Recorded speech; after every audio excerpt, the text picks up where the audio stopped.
یہ ہمارے امیر کو آپ دیکھ رہے ہیں. ایک بات اب ہمارے قائد کو آپ نے پالی والوں نے دیکھا. میں پہلی مرتبہ بھی آیا تھا تو امیر محترم کے ساتھ آیا تھا. اس وقت میرے چہرے پہ داڑھی بھی نہیں نکلی تھی. تب حضرت کے ساتھ آیا تھا. بہترین بارش ہوئی تھی. بارش کا موسم نہیں بظاہر نہیں تھا اور بارش ہوئی تھی اور بہت خوبصورت پروگرام تھا. آپ حضرت کو دیکھتے ہیں کتنی نرم گفتگو یہ کرتے ہیں, کتنی اصلاحی گفتگو کرتے ہیں نا. لیکن ہمارے امیر نے کبھی سنیت چھپا کے بات نہیں کی. جہاں ضرورت پڑی تو وہاں دو دھاری تلوار ہو کر کے کہا میں وہ سنی ہوں جمیل قادری مرنے کے بعد, اور میرا لاشا بھی کہے گا الصلوۃ والسلام. ایک بات میں آپ کو بتاؤں, پالی میں متصلف سنی بننا آسان ہے, مالیگاؤں میں متصلف سنی بننا آسان ہے, لیکن مکہ شریف جا کر کے اچھے اچھوں کو دیکھتے ہیں ہے نا, سوال کیے جاتے ہیں تو لوگ گھما پھرا کے جواب دیتے ہیں.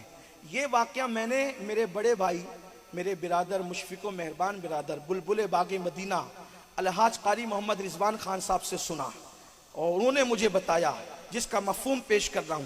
یہ جو مرد کلندر بیٹھا ہے نا, ان کے ساتھ اگر ہم بریلی شریف سے وابستہ ہونے کے باوجود بھی اگر لگے ہوئے دین کے کام کی وجہ سے, تو وجہ کیا ہے کہ ہم ان کی رات کو بھی دیکھتے ہیں, دن کو بھی دیکھتے ہیں. یہ جیسے کمرے میں ویسے ٹرین میں بھی, جیسے ٹرین میں ویسے کمرے میں بھی ہے, اور ممبر پہ بھی ویسے ہی ہے.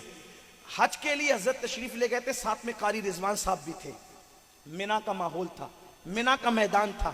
مینا کے میدان میں ایک بدعقیدہ مولوی کچھ تقریر کر رہا تھا, اور مینا میں تو دیواریں ہوتی نہیں, وہ پردے لگے ہوتے ہیں. اس نے تقریر کرتے کرتے اللہ کے رسول کی شان میں گستاخی کی.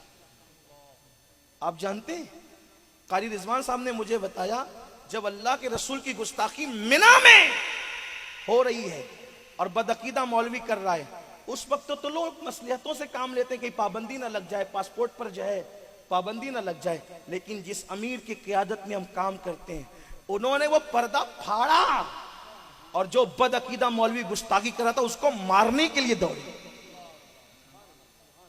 اتنی نرم طبیعت کی شخصیت کے لیے آپ کبھی یہ تصور کر سکتے ہیں مارنے کے لیے دوڑے ہوگے تو کیا ہوا ہوگا؟